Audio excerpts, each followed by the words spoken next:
ഹരേ കൃഷ്ണ. എല്ലാവർക്കും നമസ്തേ. ഇന്ന് കുംഭമാസത്തിലെ അശ്വതി ദിവസമാണ്. ഗുരുവായൂരപ്പൻ്റെ ഭക്തന്മാരായിട്ടുള്ള എല്ലാവർക്കും ഇന്നത്തെ ദിവസത്തിൻ്റെ പ്രത്യേകത അറിയാം. ഭഗവാന്റെ ഭക്തന്മാരിൽ വളരെയധികം അഗ്രഗണ്യനായിട്ടുണ്ടായിരുന്ന, വളരെയധികം ഭഗവാന് ഏറ്റവും ഇഷ്ടമുണ്ടായിരുന്ന ഒരു ഭക്തനായിരുന്നു പൂന്താനം നമ്പൂതിരി. അദ്ദേഹം ജനിച്ച ദിവസമാണ് നമ്മൾ പൂന്താനം ദിനമായിട്ട് അനുസ്മരിക്കാറുള്ള ദിവസമാണ് ഇന്ന്. പൂന്താനത്തിനെക്കുറിച്ച് ഈ പറഞ്ഞ കൂട്ടത്തിൽ തന്നെ ഗുരുവായൂരപ്പനെ പൂജിക്കണം, അല്ലെങ്കിൽ ഗുരുവായൂരപ്പൻ്റെ ഭക്തന്മാരായിട്ടുള്ള ആൾക്കാർക്ക് പൂന്താനത്തിനെക്കുറിച്ച് പ്രത്യേകം പറയേണ്ട ആവശ്യമില്ല. എന്നാലും പൂന്താനത്തിനെ അനുസ്മരിക്കുക, പൂന്താനത്തിൻ്റെ ആ ഒരു ഭക്തിയുടെ മഹാത്മ്യമായാലും ശരി, ആ വ്യക്തിയുടെ മഹാത്മ്യമായാലും ശരി, അത് ഒന്ന് അനുസ്മരിക്കുക എന്നുള്ള അർത്ഥത്തിലാണ് ഇന്ന് നിങ്ങളുടെ മുൻപിലെത്തിയിട്ടുള്ളത്. പൂന്താനം എനിക്ക് വളരെയധികം അഭിമാനമുണ്ട് പറയുന്നതിൽ. എൻ്റെ ഗൃഹം സ്ഥിതി ചെയ്യണ മലപ്പുറം ജില്ലയിലെ പാണ്ടിക്കാട് എന്ന് പറയുന്ന ആ പ്രദേശത്തിൻ്റെ തൊട്ടടുത്ത് ആയിട്ടാണ് പൂന്താനത്തിൻ്റെ ആ ഇല്ലം വരുന്നത്. വളരെയധികം അടുത്താണ്. അപ്പോൾ ആ പൂന്താനത്തിൻ്റെ ഇല്ലം, അതേപോലെ അവിടെ പൂന്താനം ശ്രീകൃഷ്ണ ക്ഷേത്രമുണ്ട്.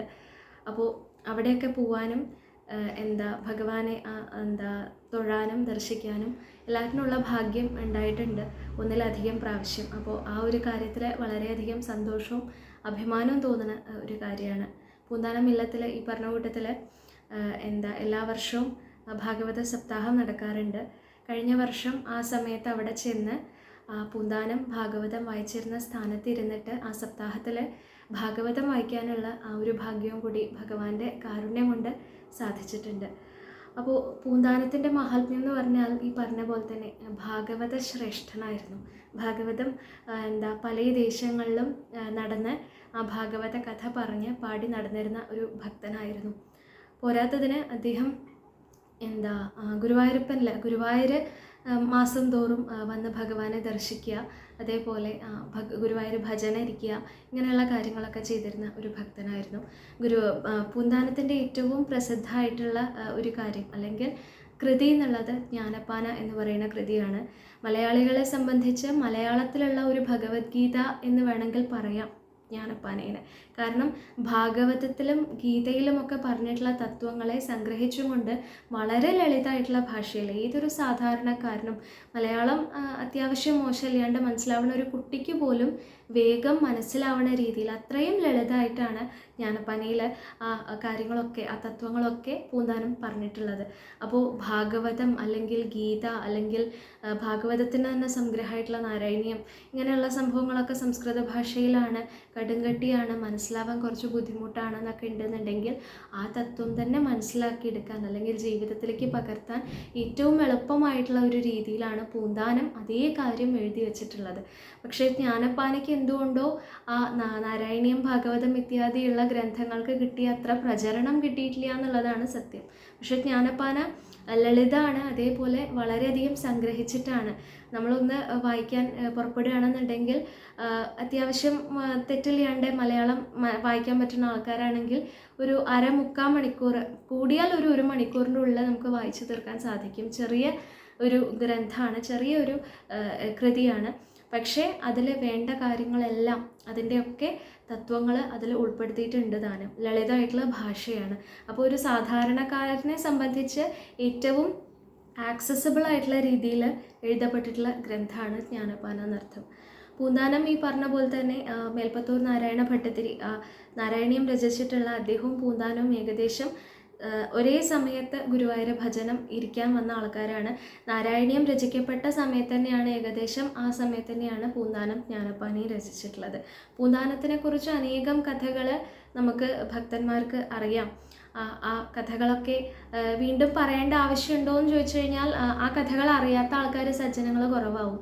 എന്നാലും ഭഗവാൻ ഏറ്റവും ഇഷ്ടം ഇതന്നെയാണ്. ഭാഗവതത്തിലും അതുതന്നെയാണ് നമ്മൾ കാണുന്നത്.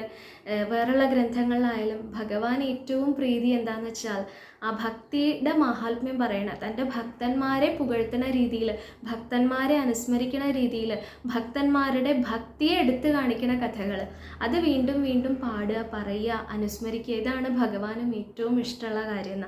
അപ്പോൾ ആ ഒരു അർത്ഥത്തിൽ പൂന്താനത്തിനെ കുറിച്ച് അറിയണ, മുതിർന്ന ആൾക്കാർ അല്ലെങ്കിൽ സജ്ജനങ്ങൾ പറഞ്ഞു തന്നിട്ടുള്ള, അവരുടെ മുഖത്തു നിന്ന് കേട്ടിട്ടുള്ള, വായിച്ചിട്ടുള്ള പൂന്താനത്തിനെ കുറിച്ചുള്ള 2-3 കഥകൾ ഇവിടെ അനുസ്മരിക്കുകയാണ് ഈ ഒരു സന്ദർഭത്തിൽ. പൂന്താനത്തിൻ്റെ വളരെ പ്രസിദ്ധമായിട്ടുള്ള ഒരു കഥ ഈ പറഞ്ഞ കൂട്ടത്തിൽ ജ്ഞാനപ്പാനയുടെയും നാരായണീയത്തിൻ്റെയും കാര്യം പറയുന്ന സമയത്ത് ഏകദേശം ഒരേ സമയത്ത് ഗുരുവായൂർ ഭജനം ഇരിക്കാൻ വന്നിട്ടുള്ള ആൾക്കാരാണ്. മേൽപ്പത്തൂരിൻ്റെ കഥ നമുക്കറിയാം. അദ്ദേഹം വാതരോഗം ബാധിച്ചിട്ട് അതിൽ നിന്നൊരു മുക്തിക്കായിട്ടാണ് ഭഗവാനെ പ്രകീർത്തിച്ചുകൊണ്ട് ഭാഗവതത്തിൻ്റെ സംഗ്രഹം കൊണ്ട് നാരായണീയം രചിച്ചിട്ടുള്ളത്. 100 ദിവസം കൊണ്ട് ആ ഭഗവാനെ ഭജനം ഇരുന്ന് ആ വാതരോഗം സഹിച്ചുകൊണ്ട് ആ നാരായണീയം രചിച്ചു. ആ 100ാമത്തെ അധ്യായത്തിൽ ഭഗവാനെ അഗ്രേ പശ്യാമി എന്ന് പറഞ്ഞിട്ടാണ് പറയുന്നത്. അതായത് അദ്ദേഹത്തിന് മുൻപിൽ പ്രത്യക്ഷമായിട്ട് ഭഗവാൻ ദർശനം കൊടുക്കണു, അങ്ങനെ അനുഗ്രഹിക്കണു, അദ്ദേഹത്തിൻ്റെ ആ രോഗങ്ങളെല്ലാം നീങ്ങണു എന്നാണ് നാരായണീയത്തിൻ്റെ കഥ പറയാറ്. അപ്പോൾ അങ്ങനെയുള്ള ആ മേൽപ്പത്തൂര് അദ്ദേഹം സംസ്കൃത പണ്ഡിതനായിരുന്നു. അത് കാരണം തന്നെ നാരായണീയം നോക്കിയാൽ നമുക്കറിയാം, അതിൽ കാവ്യഭംഗിയായാലും സംസ്കൃതത്തിൻ്റെ ആ ഒരു ഗാംഭീര്യമായാലും അതൊക്കെ എടുത്തു പറയേണ്ട കാര്യങ്ങൾ തന്നെയാണ്. അപ്പോൾ സംസ്കൃതത്തിൽ അത്രയും പാണ്ഡിത്യം ഉണ്ടായിരുന്ന ഒരു വ്യക്തി തന്നെയായിരുന്നു മേൽപ്പത്തൂര് എന്നർത്ഥം. പക്ഷേ ആ പാണ്ഡിത്യത്തിൻ്റെ കൂടെ എന്താണ്ടായെന്ന് വെച്ചാൽ അദ്ദേഹത്തിന് അത്യാവശ്യം കുറച്ച് ആ പാണ്ഡിത്യത്തിൻ്റെ മേലെ അഹങ്കാരം ഉണ്ടായിരുന്നു എന്നാണ്. അതായത് ഈ രോഗം വന്നിട്ട് ആ രോഗത്തിൽ നിന്ന് മുക്തി കിട്ടാൻ വേണ്ടിയിട്ടാണ് ഭഗവാനെ ആശ്രയിച്ചിട്ടുള്ളത്. അപ്പോൾ സ്വാഭാവികമായിട്ടും ഈ അഹന്ത ഇത്യാദിയുള്ള ദുഷ്ചിന്തകളൊക്കെ അല്ലെങ്കിൽ ദുർവികാരങ്ങളൊക്കെ മനസ്സിൽ നിന്ന് നശിച്ചിട്ടാവണം വന്ന് ഭഗവാനെ ആശ്രയിച്ചിട്ടുണ്ടാവുക.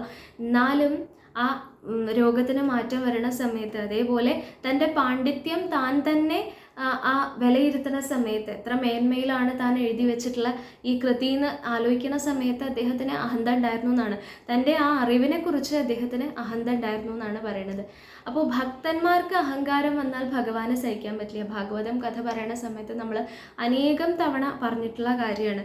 അപ്പോൾ ആ ഭക്തന്മാരുടെ അഹങ്കാരം ഭഗവാൻ വെച്ചുകൊണ്ടിരിക്കില്ല എന്നാണ് പറയുക. എന്നാൽ അതേ സമയത്ത് പൂന്താനം നമ്പൂതിരി അദ്ദേഹം നേരെ തിരിച്ചാണെന്നാണ്. അദ്ദേഹത്തിന് അറിവുണ്ട്, പക്ഷെ അദ്ദേഹം രചിച്ചിട്ടുള്ള കൃതി ഭാഷയിലാണ്, അതായത് മലയാള ഭാഷയിലാണ്, സംസ്കൃതത്തിലല്ല അദ്ദേഹം രചിച്ചിട്ടുള്ളത്. ഇതേ കാര്യങ്ങൾ, ഇതേ തത്വങ്ങൾ ഭാഗവതത്തിൽ പറഞ്ഞിട്ടുള്ള കാര്യങ്ങൾ തന്നെയാണ് പൂന്താനം ഇവിടെ ജ്ഞാനപ്പാനയിൽ സൂചിപ്പിക്കുകയും ചെയ്തിട്ടുള്ളത്. അപ്പോൾ ഈ മേൽപ്പത്തൂർ നാരായണ ഭട്ടതിരിപ്പാട് അദ്ദേഹം വളരെയധികം ജ്ഞാനിയാണെന്നും സംസ്കൃത പണ്ഡിതനാണെന്നും ഒക്കെ പൂന്താനത്തിനും അറിയായിരുന്നു. അപ്പോൾ വളരെയധികം വിനയാന്വിതനായിട്ടുള്ള ഈ പൂന്താനം അദ്ദേഹം ഈ ജ്ഞാനപ്പാന രചിച്ചതിന് ശേഷം ഒരു ദിവസം മേൽപ്പത്തൂരിനെ ആ ക്ഷേത്രത്തിൽ വെച്ച് കണ്ടപ്പോൾ പറഞ്ഞു അത്രേ, ഞാൻ അങ്ങയുടെ മഹാത്മ്യമൊക്കെ വളരെയധികം കേട്ടിട്ടുണ്ട്, സംസ്കൃതത്തിലുള്ള പാണ്ഡിത്യവും ഭാഗവതം സംഗ്രഹിച്ച് അങ്ങപ്പോൾ ഒരു ഗ്രന്ഥം രചിക്കുന്നുണ്ട് എന്നൊക്കെ കേട്ടു. അപ്പോൾ അഹോഭാഗ്യമാണ് അത് വായിക്കാനും ശ്രവിക്കാനും ഒക്കെ സാധിക്കുന്ന ആൾക്കാർക്ക്. അപ്പോൾ അങ്ങനെയും പാണ്ഡിത്യമുള്ള അങ്ങ് ഞാൻ വളരെ എൻ്റെ ഒരു എളിയ അറിവനുസരിച്ച് ഒരു കൃതി എഴുതിയിട്ടുണ്ടെന്നാ, ജ്ഞാനപ്പാന എന്നാണ് അതിന് പേര് കൊടുത്തിട്ടുള്ളത്. അങ്ങനെയുള്ള ഈ കൃതി അതിലെന്തെങ്കിലും തെറ്റുകുറ്റങ്ങൾ പറ്റിയിട്ടുണ്ടോ, അപ്പോൾ ഭഗവാന്റെ മുന്നിൽ സമർപ്പിക്കുന്നതിന് മുൻപ് അതിലെന്തെങ്കിലും തെറ്റുകുറ്റങ്ങൾ പറ്റിയിട്ടുണ്ടോ എന്ന് അറിവ് ജ്ഞാനിയായിട്ടുള്ള അങ്ങ് എനിക്ക് പറഞ്ഞു തരികയാണെന്നുണ്ടെങ്കിൽ വളരെയധികം ഉപകാരമായിരുന്നു എന്ന് പറഞ്ഞിട്ട് ഈ കൃതിയും കൊണ്ട് ഈ മേൽപ്പത്തൂരിൻ്റെ അടുത്തേക്ക് ചെന്നു എന്നാണ് പറയണത്. ഇങ്ങനെ പോയ സമയത്ത് മേൽപ്പത്തൂർ എന്താണ്ടായെന്ന് വെച്ചാൽ ആ അഹന്ത കാരണം, അവനവൻ്റെ ആ അഹങ്കാരം, തൻ്റെ അറിവിലുള്ള അഹങ്കാരം കാരണം അവിടെ പറഞ്ഞത് ഏത് ഭാഷയിലാണ് എഴുതിയിട്ടുള്ളതെന്ന് ചോദിച്ചു എന്നാ. സംസ്കൃതത്തിലാണോ എഴുതിയിട്ടുള്ളതെന്ന് ചോദിച്ചപ്പോൾ അല്ല, ഭാഷയിലാണ്, മലയാള ഭാഷയിലാണെന്ന് പറഞ്ഞപ്പോൾ മലയാള ഭാഷയിലുള്ളതൊന്നും എനിക്ക് നോക്കാൻ വയ്യ, ഞാൻ സംസ്കൃത പണ്ഡിതനാണ്, അറിയില്ലേ. അപ്പോൾ സംസ്കൃതത്തിലുള്ള ആ ഒരു പാണ്ഡിത്യം മലയാളം ഒരു തരം താണ രീതിയിൽ അല്ലെങ്കിൽ രണ്ടാം തരായി കണ്ടുകൊണ്ട് സംസ്കൃതത്തിൽ തനിക്കുള്ള പാണ്ഡിത്യത്തിനെ ഒന്ന് ഊന്നി കാണിക്കാനുള്ള രീതിയിൽ മലയാളത്തിലുള്ള ഒന്നും ഞാൻ നോക്കില്ല എന്നുള്ള ഒരു പുച്ഛഭാവത്തോടു കൂടി അവിടെ പൂന്താനത്തിനോട് പറഞ്ഞു എന്നാ. അപ്പോൾ വളരെയധികം വിഷമം തോന്നി പൂന്താനത്തിന്. പക്ഷേ തൻ്റെ സർവസ്വവുമായിട്ടുള്ള ആ ഗുരുവായൂരപ്പൻ അവിടെ പൂന്താനം തീരുമാനിക്കുകയാണ് ഇനി തനിക്ക് വേറെ ആരുമില്ല. കാരണം അപമാനിതനാവുകയാണെന്നുണ്ടെങ്കിലും പൂന്താനം ആശ്രയിച്ചിട്ടുള്ളതും ആ ഭഗവാന്റെ കാലാണ്. അപ്പോൾ അന്ന് നട അടയ്ക്കുന്നതിന് മുൻപ്, ക്ഷേത്രനട വൈകുന്നേരം പൂജ കഴിഞ്ഞ് അടയ്ക്കുന്നതിന് മുൻപ് ആ സോപാനപ്പടീൻ്റെ മുകളിൽ, അതായത് ഇന്നത്തെ പോലെ അന്ന് തിരക്കൊന്നുമില്ല ഗുരുവായൂർ ആ നാലമ്പലത്തിൻ്റെ ഉള്ളിൽ ആ ശ്രീലകത്തിൻ്റെ പുറത്ത് സോപാനപ്പടീൻ്റെ മുകളിൽ ഈ ഗ്രന്ഥം അവിടെ വെച്ചു എന്നാണ്. എന്നിട്ട് പറയുകയാണ് ഇതിൽ തെറ്റുണ്ടെങ്കിലും തെറ്റില്ല എന്നുണ്ടെങ്കിലും എന്താ പിഴ ഉണ്ടെങ്കിലും ഇല്ല എന്നുണ്ടെങ്കിലും സകലതും ഞാൻ നിൻ്റെ കാൽക്കൽ സമർപ്പിക്കുകയാണ്, എനിക്ക് അറിയണതെല്ലാം ഞാൻ നിൻ്റെ കാൽക്കൽ സമർപ്പിക്കുകയാണ് എന്ന് പറഞ്ഞുകൊണ്ട് കരഞ്ഞുകൊണ്ട് അവിടുന്ന് പോയി എന്നാണ് പറയുന്നത്. പിറ്റേ ദിവസം ഇദ്ദേഹം രാവിലെ തൊഴാൻ വന്ന സമയത്ത് മേൽശാന്തി പറഞ്ഞു എന്നാണ്, സോപാനപ്പടിയുമേൽ അങ്ങ് വെച്ചിരുന്ന ഗ്രന്ഥം അത് ഇന്ന് നട തുറന്ന സമയത്ത് ഭഗവാന്റെ വിഗ്രഹത്തിൻ്റെ അടുത്ത് കണ്ടു എന്നാണ് പറയുന്നത്. അതിൻ്റെ മുകളിൽ ഒരു മയിൽപ്പീലി ഉണ്ടായിരുന്നു എന്നാ. അതായത് ആ ഗ്രന്ഥം ഭഗവാൻ സ്വീകരിച്ചിരിക്കണു എന്നാ, ഭഗവാൻ അത് വായിച്ചു നോക്കിയിരിക്കണു. അതേപോലെ ആ മയിൽപ്പീലി അവിടെ സൂചകമായിട്ടുള്ളത് ഭഗവാന് അത് ഇഷ്ടമായിരിക്കണു, ഭഗവാൻ ആ സ്വീകരിച്ചിരിക്കണു എന്നാ. ഇതേ സമയത്ത് തന്നെ മേൽപ്പത്തൂരിന് തൻ്റെ വ്യാധി അവിടെ വർദ്ധിച്ചു എന്നാണ് പറയുന്നത്. അഹങ്കാരത്തിൻ്റെ ശിക്ഷയായും കൊണ്ട് അവിടെ മേൽപ്പത്തൂരിന് പെട്ടെന്ന് രോഗം വർദ്ധിച്ചു എന്നാണ് പറയുന്നത്.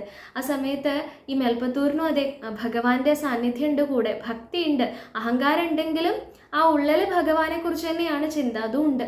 അപ്പോൾ രണ്ടും കൂടി ഭഗവാനെ സഹിക്കാൻ പറ്റില്ല. അപ്പോൾ ഭക്തി ഇല്ലാത്ത ആൾക്കാർക്ക് അഹങ്കാരം വന്നാൽ ഭഗവാൻ അവർക്ക് നാശം വരണത്. ഇപ്പോൾ ഭക്തി ഇല്ലാത്ത ഒരു വ്യക്തിയാണെന്നുണ്ടെങ്കിൽ അവർക്ക് നാശം സുനിശ്ചിതമാണ്. പക്ഷെ ഭക്തിയുള്ള ഒരാൾ തൻ്റെ ഭക്തന് ഒരിക്കലും നാശം പാടില്ല. നമേ ഭക്ത പ്രണശ്യതി എന്നാണ്. അപ്പോൾ അവിടെ അഹങ്കാരം കൂടി വന്നാൽ ഭഗവാൻ സഹിക്കില്ല എന്നാണ്. അപ്പോൾ അത് കാരണം മേൽപ്പത്തൂരിനും അതെ അനേകം ലീലകൾ മേൽപ്പത്തൂരുടെ കൂടി ആടിയിട്ടുണ്ടെന്ന് പറയാറുണ്ട്. അപ്പോൾ ഒരു ഉണ്ണിയായിട്ട് ഇടയ്ക്കിടയ്ക്ക് മേൽപ്പത്തൂരിൻ്റെ അടുത്തേക്ക് ചെല്ലുന്ന ഓരോരോ കാര്യങ്ങൾ അന്വേഷിച്ചും കൊണ്ടും എന്തെങ്കിലും സഹായമൊക്കെ ചെയ്തും കൊണ്ടും. അപ്പോൾ അന്ന് ആ രോഗം വർദ്ധിച്ചു. അതിനുശേഷം ആ ഉണ്ണി ഭഗവാൻ ആണെന്ന് ഇദ്ദേഹത്തിന് അറിയില്ല. പക്ഷേ ഒരു ഉണ്ണി ആയതുകൊണ്ട് ഭഗവാൻ വന്നിട്ട് അവിടെ പറയുന്നുണ്ട്, ഇങ്ങനെ വർദ്ധിച്ച സമയത്ത് തൻ്റെ ആ രോഗം വർദ്ധിച്ച സമയത്ത് ഇത് എന്തേ ഇപ്പം അങ്ങനെ ആയത് എന്നുള്ള അർത്ഥത്തിൽ വരുമ്പോൾ ഭഗവാൻ തന്നെ ആ മേൽപ്പത്തൂരിനോട് പറയുന്ന രീതിയിൽ അവിടെ പറയണു, മേൽപ്പത്തൂരിൻ്റെ വിഭക്തിയെക്കാളും എനിക്കിഷ്ടം പൂന്താനത്തിൻ്റെ ഭക്തിയാണ്. കാരണം എന്താ, അവിടെ വിഭക്തി എന്ന് ഉദ്ദേശിക്കുന്നത് സംസ്കൃതത്തിലുള്ള പാണ്ഡിത്യം, അതായത് ഈ പദ്യരചനയിലൊക്കെ വരുന്ന വ്യാകരണവുമായിട്ട് ബന്ധപ്പെട്ടിട്ടുള്ള കാര്യമാണ് ഈ വിഭക്തി എന്ന് ഉദ്ദേശിക്കുന്നത്. എന്നാൽ ആ വിഭക്തിയെക്കാളും എനിക്കിഷ്ടം പൂന്താനത്തിൻ്റെ ഭക്തിയാണെന്നാ. ഭക്തി എന്ന് വെച്ചാൽ എന്താ, ഭഗവാനിൽ സർവ്വവും സമർപ്പിച്ച് ഭഗവാൻ തൻ്റെ സ്വന്തം ആളാണെന്നുള്ള രീതിയിൽ ഭഗവാനെ അകമഴിഞ്ഞ് സ്നേഹിക്കുക, അതാണ് ഭക്തി. അപ്പോൾ ആ ഭക്തിയാണ് മേൽപ്പത്തൂരിൻ്റെ പാണ്ഡിത്യം, വിഭക്തിയെക്കാളും എനിക്കിഷ്ടം പൂന്താനത്തിൻ്റെ ഭക്തിയാണെന്ന് ഭഗവാൻ പറയുന്നു അത്രേ. അങ്ങനെ ഒരു കഥ പറഞ്ഞു കേട്ടിട്ടുണ്ട്. അതേപോലെ തന്നെ ഈ പൂന്താനത്തിൻ്റെ മറ്റൊരു കഥയായിട്ട് പറഞ്ഞു കേട്ടിട്ടുള്ളത്, പൂന്താനത്തിന് കുട്ടികൾ ഉണ്ടായിരുന്നില്ല എന്നാണ്. അദ്ദേഹം വിവാഹം കഴിഞ്ഞിട്ട് കുട്ടികൾ ഉണ്ടായില്ല അനേകം കാലം. അപ്പോൾ ഭാഗവതത്തിലെ സന്താനഗോപാലം കഥ വളരെയധികം പ്രസിദ്ധമായിട്ടുള്ള കഥയാണ്. ഈ അത് വായിച്ചുകൊണ്ട് അത് ഉച്ചരിച്ചുകൊണ്ട് ഭഗവാനെ ആരാധിക്കുക കാര്യങ്ങളൊക്കെ ചെയ്തു കഴിഞ്ഞാൽ ഫലശ്രുതിയായിട്ട് സജ്ജനങ്ങളായിട്ടുള്ള അല്ലെങ്കിൽ നല്ല കുട്ടികൾ ഉണ്ടാവും എന്നുള്ള അർത്ഥത്തിലൊക്കെയുള്ള ഫലശ്രുതിയൊക്കെ പറയാറുണ്ട്. അപ്പോൾ അങ്ങനെയുള്ള അർത്ഥത്തിൽ സന്താനഗോപാലം കഥ അനേകം ദിവസം ഭഗവാനെ ആരാധിച്ചുകൊണ്ട് അദ്ദേഹം വായിച്ചു വന്നു എന്നാണ് പറയണത്.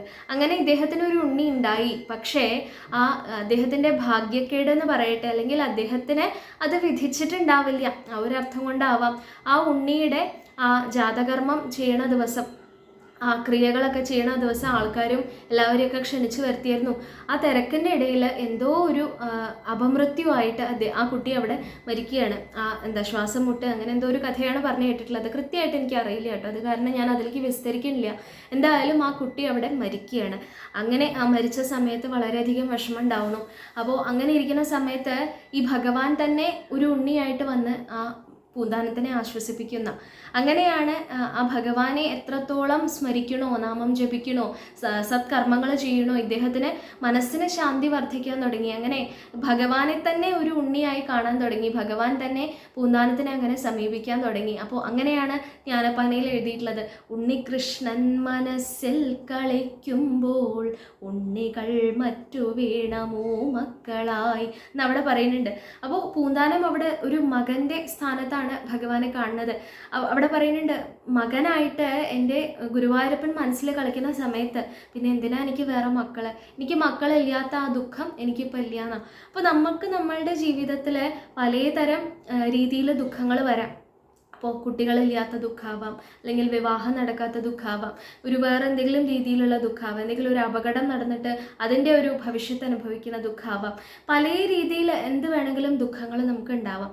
അതൊക്കെ നമ്മുടെ കർമ്മത്തിനനുസരിച്ച്, നമ്മളുടെ ഈ ജന്മത്തിലുള്ളതാവാം, മുജ്ജന്മത്തിലുള്ളതാവാം, അതൊക്കെ അതിനനുസരിച്ചാണ് നമുക്ക് ഓരോന്നായിട്ട് വരുന്നത്.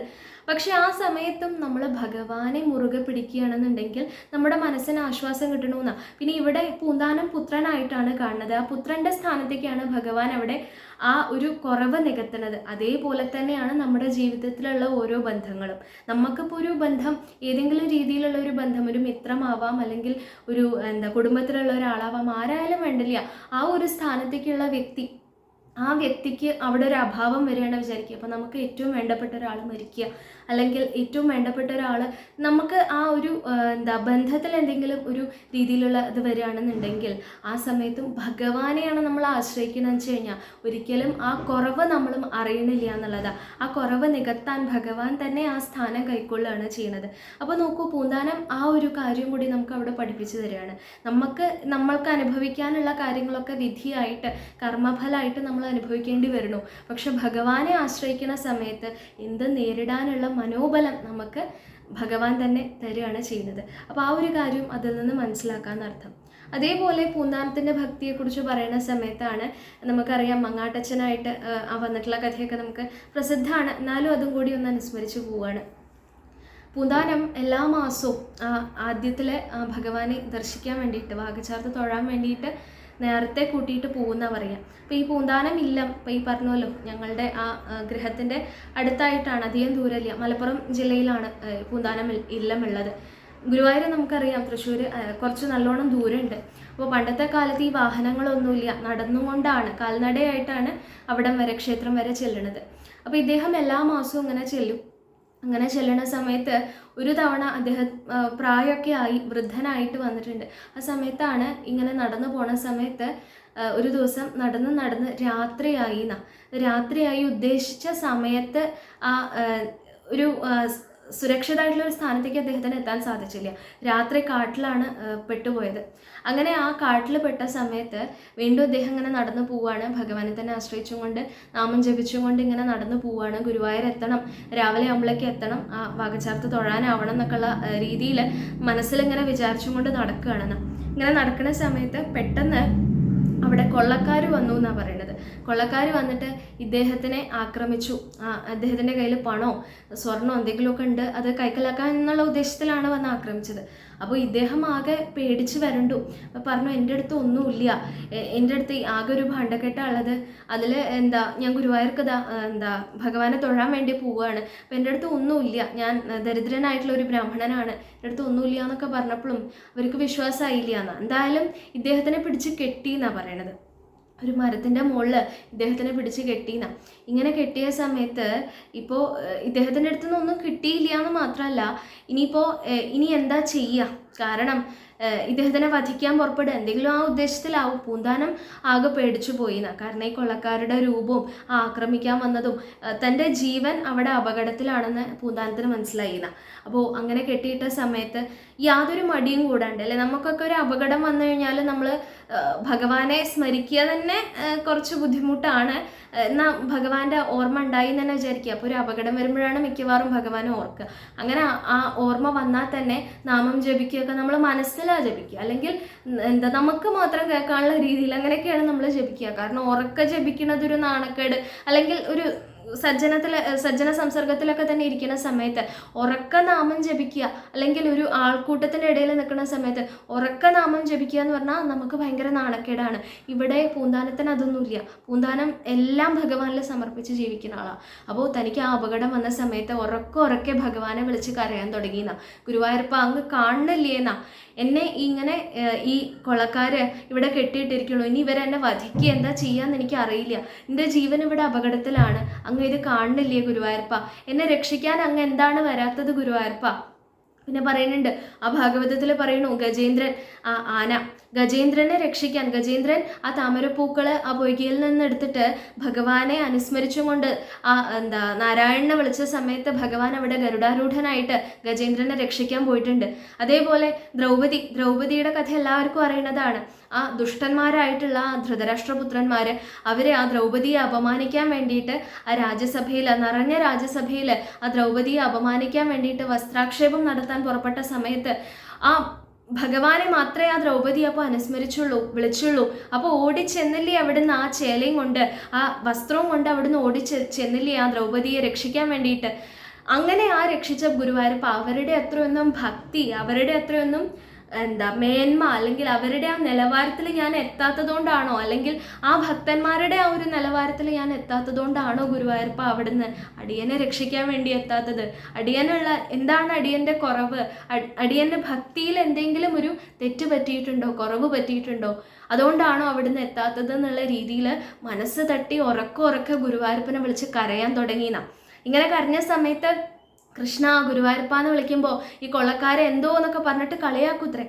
എന്നാലും അതൊന്നും വകവെക്കാതെ ആ ഭഗവാനെ തന്നെ ഉറച്ചു പിടിച്ചുകൊണ്ട് അവിടെ കരയാൻ തുടങ്ങിയപ്പോൾ പെട്ടെന്ന് അവിടുന്ന് ആ മങ്ങാട്ടച്ഛൻ അവിടെ വന്നു എന്നാണ് പറയുന്നത്. മങ്ങാട്ടച്ഛൻ എന്ന് പറഞ്ഞാൽ അന്ന് സാമൂതിരിപ്പാടിൻ്റെ ആ സമയത്ത് ഉണ്ടായിരുന്ന ആ സൈന്യത്തിലെ ആ ഏറ്റവും ആധിപത്യമുള്ള ആൾ, അല്ലെങ്കിൽ സൈന്യാധിപനായിട്ടുള്ള ആളെന്നൊക്കെയാണ് പറഞ്ഞു കേട്ടിട്ടുള്ളത് മങ്ങാട്ടച്ഛൻ കുതിരപ്പുറത്ത് അവിടുന്ന് പെട്ടെന്ന് ആ സ്ഥലത്തേക്ക് വന്നു എന്നാണ് പറയണത്.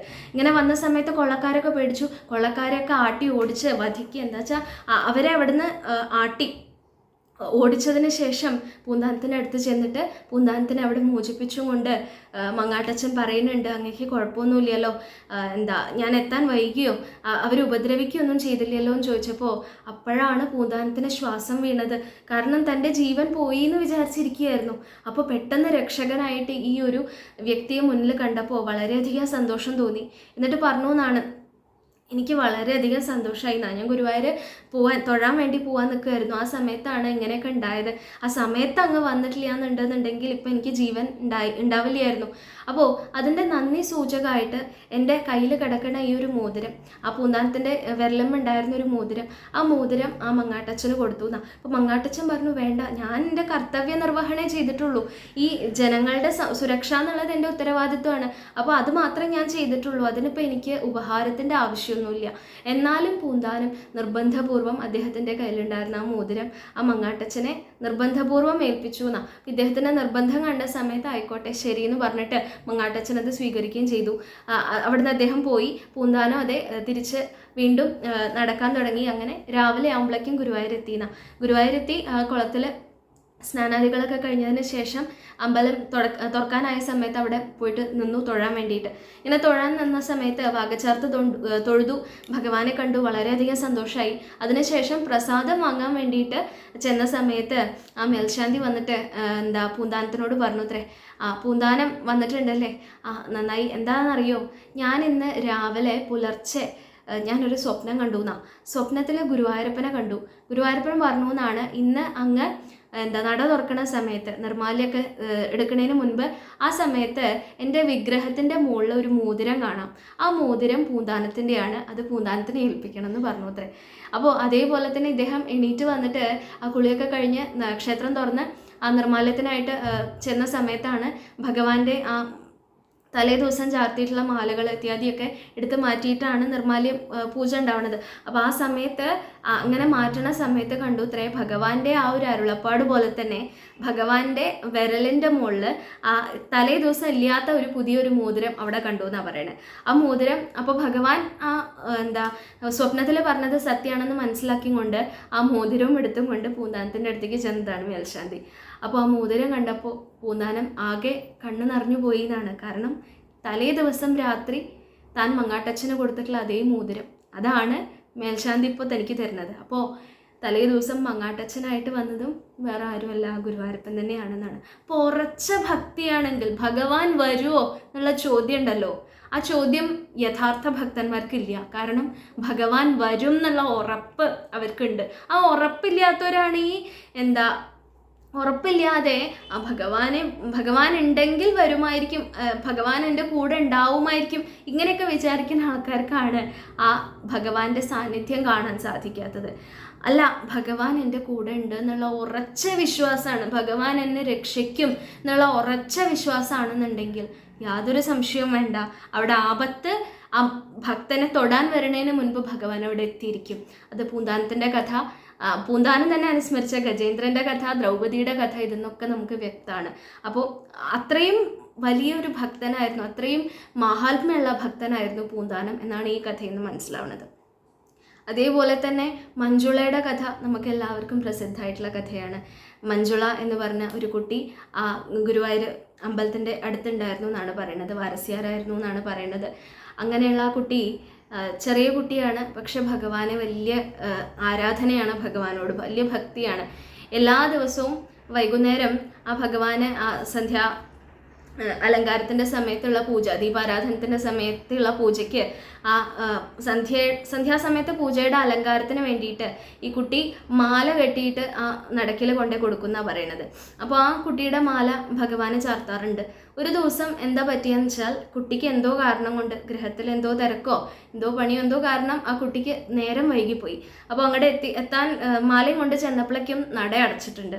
അപ്പോൾ മേൽശാന്തി പറഞ്ഞു അത്രേ, നട അടച്ചു, ഇന്നിനിപ്പോൾ ചാർത്താൻ പറ്റില്ല എന്ന് പറഞ്ഞു അത്രേ. അപ്പോൾ ഈ മാല എന്ന് പറഞ്ഞാൽ അന്ന് ചാർത്താനേ പറ്റുള്ളൂ, പിറ്റേ ദിവസം കൊണ്ടേ കൊടുക്കാനൊന്നും പറ്റില്ല. അപ്പോൾ ഈ മാല ഭഗവാന് ചാർത്താൻ പറ്റിയില്ല. കുട്ടിക്ക് വലിയ സങ്കടമായിന്ന, കാരണം എന്നും താനൊരു അനുഷ്ഠാനം പോലെ ഭഗവാനെ കൊണ്ടു കൊടുക്കാറുള്ള മാലയാണ്. അപ്പോൾ ഇന്നത് കൊടുക്കാൻ സാധിച്ചില്ല എന്നായപ്പോൾ ഭയങ്കര വിഷമായി. കുട്ടി വിഷമിച്ച് കരയാൻ തുടങ്ങിയെന്ന. ഇങ്ങനെ തിരിച്ച് വീട്ടിലേക്ക് വരികയാണ് കരഞ്ഞുകൊണ്ട്. ആ സമയത്ത് പൂന്താനത്തിനെ കണ്ടു എന്നാണ് പറയണത്. അപ്പോൾ പൂന്താനം കണ്ടപ്പോൾ എന്താ കുട്ടിയെ കരയണമെന്ന് ചോദിച്ചു എന്നാ. അങ്ങനെ ചോദിച്ചപ്പോൾ കുട്ടി പറഞ്ഞു, ഇതാണ് കാര്യം, ഞാൻ എന്നും ഭഗവാന് മാല സമർപ്പിക്കാറുണ്ട്. ഇന്ന് പക്ഷേ ഭഗവാന്റെ ആ വിഗ്രഹത്തിലുള്ള മാല ചാർത്തി കാണാൻ എനിക്ക് സാധിച്ചില്ല, കാരണം എൻ്റെ നേരം വൈകിയത് കാരണം നട അടച്ചു. അപ്പോൾ പൂന്താനം പറഞ്ഞു എന്നാണ്, കുട്ടി ഒന്നുകൊണ്ടും വിഷമിക്കേണ്ട, ഭഗവാൻ എല്ലായിടത്തും ഉണ്ടെന്നാ. ഗുരുവായൂർ ശ്രീലകത്ത് മാത്രമല്ല, ഭഗവാൻ എല്ലായിടത്തും ഉണ്ടെന്നാ. അപ്പോൾ അവിടെ ആ ഒരു ആൽമരം ഉണ്ടായിരുന്നു എന്നാണ് പറയുന്നത്. ആ ആൽമരത്തിൻ്റെ അവിടെ ആ ഭഗവാനെ സങ്കല്പിച്ചും കൊണ്ട് ആ മാല അവിടെ സമർപ്പിച്ചോളൂ, ഭഗവാൻ സ്വീകരിച്ചോളൂ എന്ന് പറഞ്ഞു എന്നാ. കുട്ടിക്ക് സമാധാനമായി, കാരണം പൂന്താനം വലിയ ഭക്തനാണ്, കുട്ടിക്ക് അറിയണതാ. അപ്പോൾ മഞ്ജുള സന്തോഷത്തോടു കൂടി പൂന്താനം പറഞ്ഞ വാക്ക് വിശ്വസിച്ച് ആ ഭഗവാനിൽ അത്രയും ഭക്തിയോടുകൂടി ആ ആൽമരത്തിൻ്റെ അവിടെ ആ ഭഗവാനെ സങ്കല്പിച്ചും കൊണ്ട് ആ മാല അവിടെ സമർപ്പിച്ചു എന്നാണ് പറയുന്നത്. എന്നിട്ട് കുട്ടി തിരിച്ചു വീട്ടിലേക്ക് പോയി.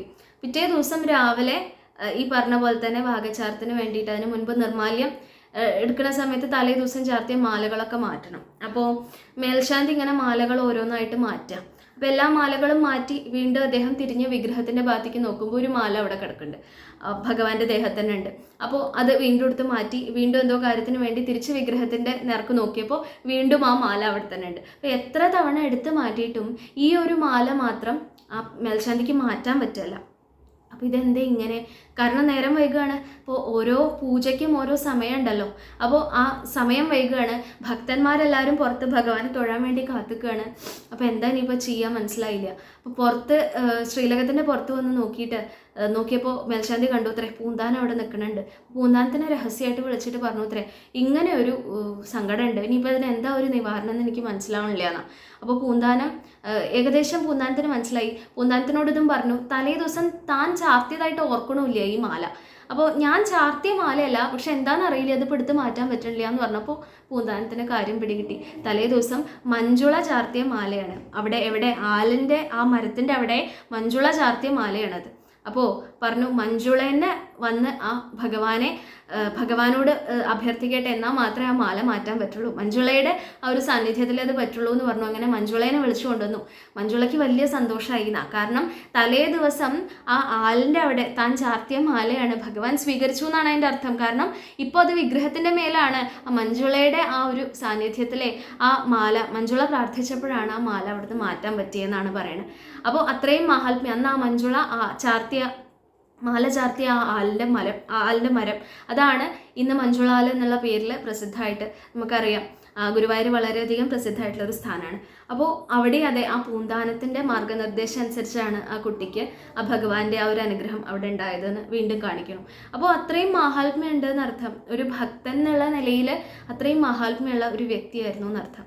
പിന്നെ പൂന്താനത്തിൻ്റെ കഥ പറയുന്ന സമയത്ത് തിരുമാന്ധാംകുന്നിൽ അമ്മയോടുള്ള ഭക്തിയെക്കുറിച്ച് പറയാറുണ്ട്. അതും കൂടി സൂചിപ്പിച്ചിട്ട് നമുക്ക് നിർത്താം. തിരുമാന്ധാംകുന്നിൽ അമ്മ അറിയാം പൂന്താനത്തിൻ്റെ ആ ഒരു തട്ടകത്തിലെ ദേവിയായിട്ടാണ് പറയുക, അമ്മയായിട്ടാണ് പറയുക. അപ്പോൾ ആ തിരുമാന്ധാംകുന്നിൽ അമ്മയും വളരെയധികം ഭക്തിയോടുകൂടി ആരാധിച്ചിരുന്നു എന്നാണ് പറയുന്നത്. ഒരിക്കൽ ഇദ്ദേഹത്തിന് വളരെയധികം ഇതായിട്ടുള്ള ഒരു രോഗം ബാധിച്ചു എന്ന് പറയുന്നുണ്ട്. രോഗത്തിൻ്റെ പേര് എനിക്ക് കൃത്യമായിട്ട് ഓർമ്മയില്ല. എന്തായാലും ആ രോഗം ബാധിച്ചതിന് ശേഷം വീട്ടുകാരൊക്കെ അദ്ദേഹത്തിനെ ഇല്ലത്ത് ഉപേക്ഷിച്ചിട്ട് പോയിന്ന. കാരണം ഇനിയിപ്പോൾ മരണം തന്നെയാണ്, ഉറപ്പാണ്. അത്രയും ദുഷ്കരമായിട്ടുള്ള രീതിയിൽ അവസ്ഥയിലേക്ക് എത്തിയിരിക്കുന്നു. അപ്പോൾ അങ്ങനെ പോയ സമയത്ത് അവിടെ ഇരുന്നും കൊണ്ട് ആ തിരുമാന്ധാംകുന്നിൽ അമ്മയെ നല്ലോണം ധ്യാനിച്ച് അവിടെ പ്രാർത്ഥിക്കാൻ ഭജിക്കാൻ തുടങ്ങിയെന്നാണ് പറയണത്. തിരുമാന്ധാംകുന്നിൽ അമ്മയെ ഭജിച്ചും കൊണ്ട് ആരാധിച്ചും കൊണ്ട് അവിടെ ഒരു അംബാസ്തവം എന്ന് പറയുന്ന ഒരു കൃതി, വളരെ പ്രസിദ്ധമായിട്ടുള്ള കൃതിയാണ്. ദേവിയെ കേശാദിപാദം വർണ്ണിച്ചും കൊണ്ട് സ്തുതിക്കണ ഒരു സ്തുതിയാണ് അംബാസ്തവം, തിരുമാന്ധാംകുന്നിൽ അമ്മയെ. ആ ഒരു കൃതി അദ്ദേഹം എഴുതിയെന്നാണ് പറയണത്.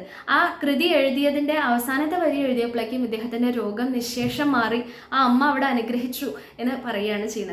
അപ്പോൾ അത്രയും മഹാത്മ്യമുള്ള ഒരു കൃതിയാണത് അംബാസ്തവം. ഈ അംബാസ്തവം ഇതിനു മുൻപ് ഇവിടെ ചൊല്ലി ഈ ചാനലിൽ തന്നെ, ഈ ചാനലിൻ്റെ തുടക്കത്തിൽ, ചാനൽ തുടങ്ങിയ സമയത്ത് ഈ അംബാസ്തവം ഞാൻ ഇട്ടിട്ടുണ്ടായിരുന്നു. ആ ഒരു വീഡിയോൻ്റെ ലിങ്കും കൂടി ഈ വീഡിയോൻ്റെ ഡിസ്ക്രിപ്ഷനിൽ ഇടാം. അപ്പോൾ അങ്ങനെ ആ തിരുമാന്ധാംകുന്നിൽ അമ്മയുടെയും വലിയൊരു ഭക്തനായിരുന്നു എന്നർത്ഥം.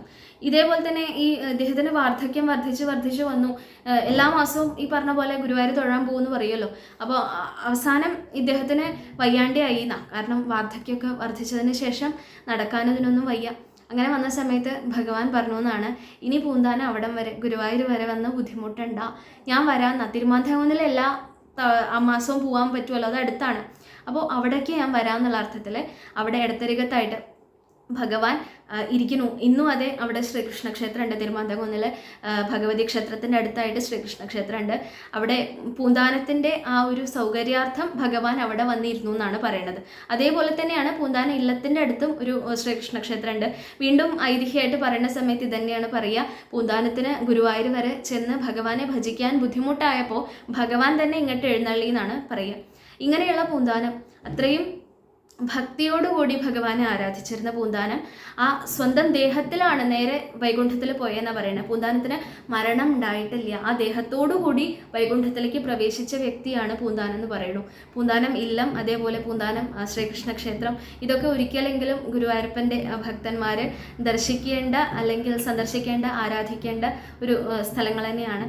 അപ്പോൾ ഈ ഒരു അവസരത്തിൽ ആ പൂന്താനത്തിൻ്റെ ഭക്തി അതുതന്നെയാണ് ഏറ്റവും അധികം മഹാത്മ്യമായിട്ട് എനിക്ക് തോന്നുന്നത്. കാരണം പൂന്താനത്തിനെ കുറിച്ച് പറയുമ്പോൾ ഭഗവാന്റെ ഭക്തവാത്സല്യത്തിനെ കുറിച്ച് തന്നെയാണ് നമ്മൾ പറയുന്നത്. അപ്പോൾ അത്രയും ഉറച്ച ഭക്തി ഭഗവാനിലുണ്ട് എന്നുണ്ടെങ്കിൽ, ഭഗവാൻ വെളിപ്പുറത്തുണ്ട്. നമ്മൾ പറയും കുറൂരമ്മയ്ക്കും പൂന്താനത്തിനും മേൽപ്പത്തൂരിനും വില്വമംഗലത്തിനും ഒക്കെ ഭഗവാൻ വെളിപ്പുറത്തായിരുന്നു എന്ന് പറയും. നമുക്കും ഓരോരുത്തർക്കും അങ്ങനെ തന്നെയാണ്. അത്രയും ഉറച്ച ഭക്തി ഉണ്ടാവണമെന്ന് മാത്രം, അകമഴിഞ്ഞ സ്നേഹം ഉണ്ടാവണം ഭഗവാനോട്. ഭഗവാൻ നമ്മുടെ ഒരു സ്വന്തം ഒരു ആളാണ്. ഇവിടെ പൂന്താനം പറയില്ലേ, മകനായിട്ടാണ് കണ്ടിരുന്നതെന്ന്. അതേപോലെ ഏതൊരു സ്ഥാനത്തേക്കായാലും ശരി, ഭഗവാൻ എൻ്റെ കൂടെ ഉണ്ട്, ഭഗവാനെ ഞാൻ ആശ്രയിച്ചു കഴിഞ്ഞാൽ ഞാൻ ഒറ്റയ്ക്കല്ല എന്നുള്ള ഭാവത്തിൽ നമുക്ക് നിൽക്കാൻ സാധിക്കും വെച്ചാൽ പൂന്താനത്തിനോട് ഭഗവാൻ ഉണ്ടായിരുന്ന പോലെ തന്നെയുള്ള വാത്സല്യം നമ്മളോടും ഉണ്ടാവും എന്നുള്ളത് പ്രത്യക്ഷമായിട്ട് ഭഗവാൻ അവിടെ കാണിക്കുകയാണ് ഈ കഥകളിലൂടെ. അപ്പോൾ അങ്ങനെയുള്ള ആ പൂന്താനത്തിനെ ഈ പൂന്താന ദിനത്തിൽ അനുസ്മരിക്കുകയാണ്, അദ്ദേഹത്തിൻ്റെ കാൽക്കൽ നമസ്കരിക്കുകയാണ്.